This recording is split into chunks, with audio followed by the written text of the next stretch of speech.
Kaleshwaram commission లో భాగంగా ఈరోజు మమ్మల్ని పిలవడం జరిగింది. కమిషన్ అడిగిన అన్ని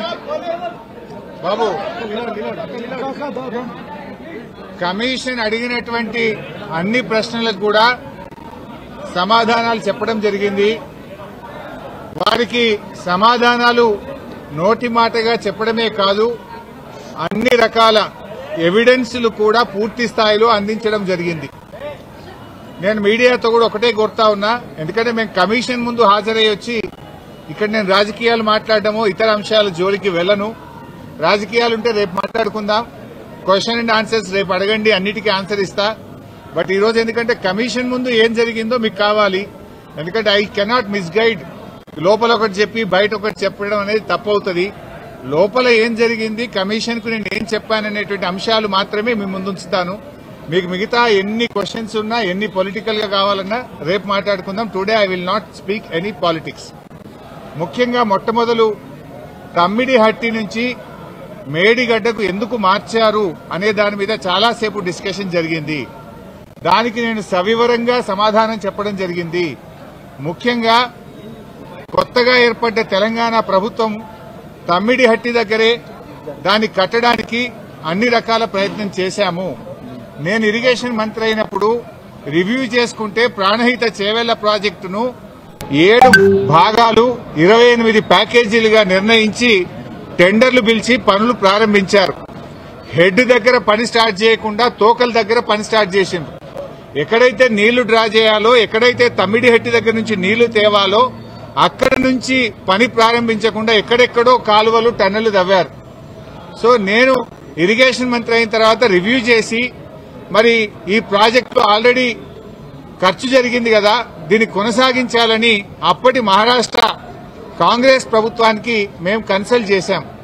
హసన్ మిష్రిఫ్ గారు కర్ణాటక ఇరిగేషన్ మినిస్టర్ గా ఉంటే ఆయన దగ్గరికి ప్రభుత్వం ఏర్పడ్డ నెల రోజులకే వెళ్లి, మీరు దయచేసి మాకు అనుమతి ఇవ్వండి, మేము ఇక్కడే మహారాష్ట్ర ప్రభుత్వానికి మేము కోరాం, దయచేసి మాకు అనుమతి ఇవ్వండి, మేము మా వాళ్ళు మాకంటే ముందున్న ప్రభుత్వం మరి తమ్మిడిహట్టిని నిర్ణయించుకొని ఆల్రెడీ పనులు ప్రారంభించారు, 28 ప్యాకేజీలకు టెండర్లు పిలిచారు, మమ్మల్ని ఇక్కడ కట్టుకోవడానికి అనుమతి ఇవ్వండి అని అప్పటి మహారాష్ట్ర కాంగ్రెస్ మంత్రి, నీటిపారుదల శాఖ మంత్రి హసన్ మిష్రిఫ్ గారిని కోరాం.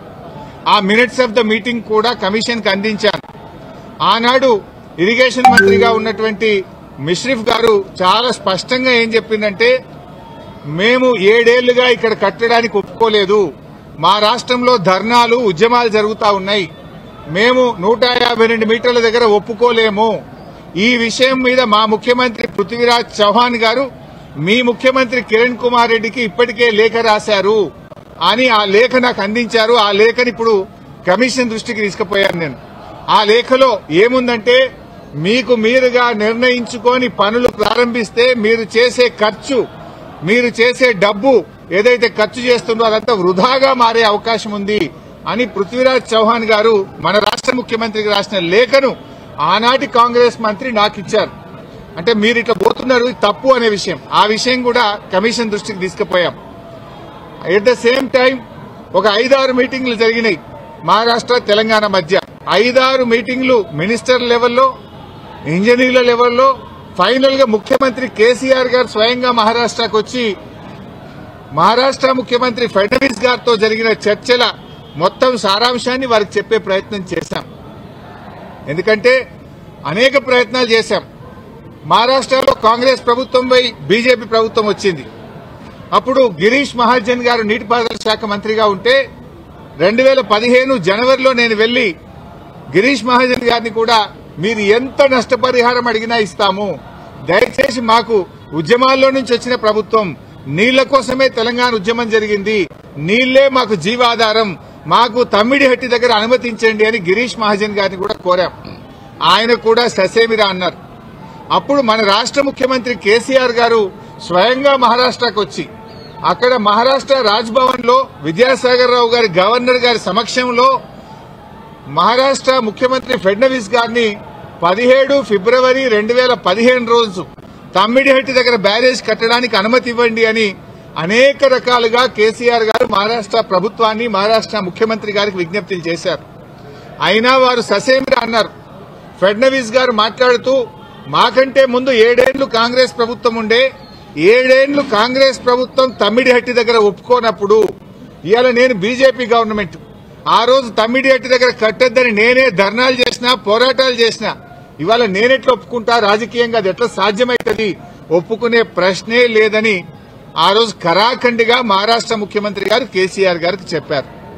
7 ఏళ్లు మహారాష్ట్రలో కాంగ్రెస్, ఢిల్లీలో కాంగ్రెస్, మన దగ్గర కాంగ్రెస్, 3 చోట్ల కాంగ్రెస్ ప్రభుత్వం ఉన్నా తమ్మిడిహట్టి దగ్గర బ్యారేజీలకు ఒప్పించడంలో, అగ్రిమెంట్ చేయడంలో, పనులు చేయడంలో ఆనాటి కాంగ్రెస్ ప్రభుత్వం పూర్తిగా ఫెయిల్ అయింది.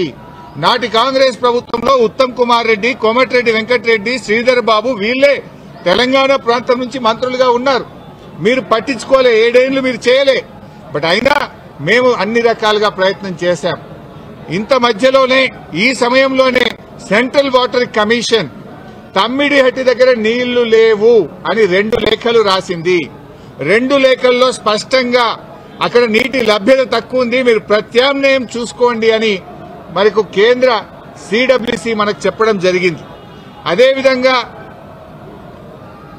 అదే సిడబ్ల్యూసి మీరు కట్టిన రిజర్వాయర్లు తక్కువ ఉన్నాయి, రిజర్వాయర్ల సంఖ్య పెంచుకోండి అని కూడా చెప్పింది. ఇవన్నీ లెటర్లు కూడా ఈరోజు కమిషన్ కి ఇచ్చాం. సిడబ్ల్యూసి నుంచి వచ్చిన 3 లేఖలు ఈరోజు కమిషన్ కి ఇచ్చాం. అప్పుడు కూడా కేసీఆర్ గారు ఒకవైపు మహారాష్ట్ర ఒప్పుకోవడం లేదు, రెండవ వైపు నీళ్లే లేవు. ఈ పరిస్థితుల్లో ఏం చేయాలని కేంద్ర ప్రభుత్వ సంస్థ వ్యాప్కోస్ కు కేసీఆర్ గారు మరి ఏం చేయాలో ప్రత్యామ్నాయం సూచించండి అని వ్యాప్కోస్ కు మేము ఇవ్వడం జరిగింది. వ్యాప్కోస్ ఎవరో అల్లాటప్ప సంస్థ కాదు, అది సిడబ్ల్యూసీలో అంతర్భాగము, కేంద్ర జలవనరుల శాఖలో అంతర్భాగము.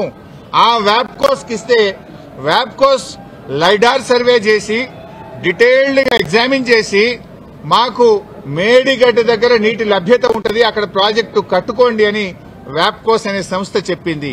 ఆ వివరాలు కూడా కమిషన్ కి అందించాం. సో వ్యాప్కోస్ నివేదిక మేరకు, సెంట్రల్ వాటర్ కమిషన్ సూచనల మేరకు మహారాష్ట్ర ఒప్పుకోకపోవడం వల్ల మన ఇంజనీర్ల రికమెండేషన్ మేరకు ఆనాడు రాష్ట్ర ప్రభుత్వం నీళ్లు లేని చోట నుంచి నీళ్లున్న చోటకు మేడిగడ్డ ప్రాజెక్టుకు రూపకల్పన చేశాం. మీరు ఆనాడు నీళ్లు లేని చోట ప్రాజెక్టు ఇరికిచ్చే ప్రయత్నం చేసినారు. 7 ఏళ్లలో మహారాష్ట్రాన్ని ఒప్పించలేకపోయారు. అక్కడ వైల్డ్ లైఫ్ ప్రాజెక్టు కూడా ఉంది, చాప్రాల్ అనే వైల్డ్ లైఫ్ ప్రాజెక్టు కూడా తమ్మిడిహట్టి దగ్గర ఉంది. వైల్డ్ లైఫ్ ప్రాజెక్టుకి అనుమతి రావాలంటే 10 ఏళ్లు అవుతుంది. మరి పోరాటాల నుంచి నీళ్ల కోసం ఉద్యమించిన తెలంగాణ ప్రభుత్వం నీళ్ల కోసం మేము వ్యాప్కోస్ యొక్క ఆలోచన మేరకు, సూచనల మేరకు నీళ్లు లేని చోట మీరు ప్రాజెక్టు ప్రతిపాదిస్తే నీళ్లు ఉన్న చోటికి మార్చడం జరిగింది. ఎందుకు మార్చామనేది documents, evidences, meeting minutes, central water commission లెటర్లు, మహారాష్ట్ర ముఖ్యమంత్రి రాసిన లెటరు అన్నింటినీ కూడా కమిషన్ కు పూర్తి ఆధారాలతో సహా సమర్పించడం జరిగింది. ఎందుకు మార్చవలసి వచ్చిందో సవివరంగా చెప్పేటువంటి ప్రయత్నం మేము చేయడం జరిగింది. కాళేశ్వరం కార్పొరేషన్ కు కేబినెట్ అనుమతి ఉందా అని అడిగారు. కేబినెట్ అనుమతి ఉంది అని స్పష్టంగా వివరాలన్నీ కూడా అందించడం జరిగింది. అదేవిధంగా బ్యారేజీ లొకేషన్ మార్పుల గురించి కూడా అడిగారు. అన్నారం, సుందిళ్ల గురించి అది ప్యూర్లీ టెక్నికల్ డెసిషన్. ఇంజనీర్లు డీటెయిల్డ్ సర్వే ఆధారంగా దేశంలో అనేక ప్రాజెక్టులకు కూడా ఈ రకంగా మారుతుంటాయి. మన నాగార్జున సాగర్ కూడా మారింది, ఎస్ఆర్ఎస్పీ ప్రాజెక్టు కూడా మారింది. సో అది ఏదన్నా డెసిషన్ బ్యారేజ్ కొంత ముందుకు వెనకకు జరిగేది అది ఇంజనీరింగ్ డిపార్ట్మెంట్ తీసుకోవాల్సినటువంటి నిర్ణయాలు అనేటువంటి విషయాన్ని కూడా కమిషన్ గారు అడిగినప్పుడు మేము చెప్పడం జరిగింది. మొత్తంగా ఈ ప్రాజెక్టులో రిజర్వాయర్ల కెపాసిటీ ఎంత, నీటి నిల్వ సామర్థ్యం ఎంత ఉంది అని అడిగితే 141 టీఎంసీల సామర్థ్యం ఉందని చెప్పి కూడా మేము వారికి చెప్పడం జరిగింది. అదేవిధంగా కాళేశ్వరంను కొంతమంది ఇవాళ పిచ్చి పిచ్చిగా కూలేశ్వరం అని మాట్లాడుతున్నారు. మొన్ననే నేను ప్రజెంటేషన్ లో కూడా సవివరంగా చెప్పాను. కాళేశ్వరంలో 100 భాగాలు ఉన్నాయి, 100 భాగాల్లో అన్ని ఇంటాక్ట్ ఉన్నాయి. లైక్ ఇప్పుడు మనం మొన్న అనుకున్నట్టుగా 3 బ్యారేజీల్లో, అదేవిధంగా కాళేశ్వరంలో 16 రిజర్వాయర్లు, 19 సబ్స్టేషన్లు, 21 పంప్ హౌస్లు, 203 కిలోమీటర్ల గ్రావిటీ, టనెళ్లు, 98 కిలోమీటర్ల ప్రెజర్ మెయిన్స్, 1531 కిలోమీటర్ల గ్రావిటీ కెనాల్స్, ఇవన్నీ కూడా ఇంటాక్ట్ ఉన్నాయి. ఒకవైపు ముఖ్యమంత్రి గారు మొన్న పోయి గంధమల్లకు శంకుస్థాపన చేశారు. మరి గంధమల్లకు నీళ్లు ఎక్కడి నుంచి పోతాయి? మల్లన్న సాగర్ నుంచి పోతాయి. మల్లన్న సాగర్ ఎక్కడిది? కాళేశ్వరంలో అంతర్భాగం. ఇంకొక వైపు హైదరాబాద్ కు మూసీ సుందరీకరణకు నీళ్లు తెస్తా అంటున్నారు. ఎక్కడి నుంచి తెస్తా అంటున్నారు? మూసీకి హైదరాబాద్ కు 30 టీఎంసీల నీళ్లు తెస్తామంటున్నారు. మల్లన్న సాగర్ నుంచి తెస్తామంటున్నారు. మల్లన్న సాగర్ ఎక్కడిది? కాళేశ్వరంలో అంతర్భాగం. అంటే ఇంత స్పష్టంగా ఒకవైపు ప్రభుత్వమే కాళేశ్వరం మీద ఆధారపడి హైదరాబాద్ కు 30 టీఎంసీల నీళ్లు తేవడానికి టెండర్లు పిలుస్తుంది. ఇంకొక వైపు మల్లన్న సాగర్ మీద ఆధారపడ్డ గంధమల్లకు టెండర్లు పిలిచి ముఖ్యమంత్రి శంకుస్థాపన చేస్తారు. ఇంకొక వైపు కాళేశ్వరం కూలింది, కుప్పగూలింది, కాళేశ్వరం లేదు అంటారు. అంటే ఇవాళ ప్రభుత్వం డొల్లతనం పూర్తిగా బయటపడ్డది. ఎప్పటికైనా కాళేశ్వరమే తెలంగాణకు లైఫ్ లైన్, జీవధార అనేది ఇవాళ ప్రజలకు స్పష్టమైంది. కమిషన్ ముందు కూడా చాలా వివరంగా అన్ని కూడా మేము ఏది నోటి మాటగా చెప్పలే, విత్ డాక్యుమెంటరీ ఎవిడెన్స్, సాక్ష్యాధారాలతో సహా గత ప్రభుత్వంలో తీసుకున్న నిర్ణయాలు, సిడబ్ల్యూసీ రిపోర్ట్లు, వ్యాప్కోస్ రిపోర్ట్లు, కేబినెట్ నిర్ణయాలు అన్ని కూడా ఆధారాలతో సహా కమిషన్ కోరిన విధంగా మేము సబ్మిట్ చేయడం జరిగింది. See, today no questions, all political questions I will answer tomorrow in Telangana Bhavan.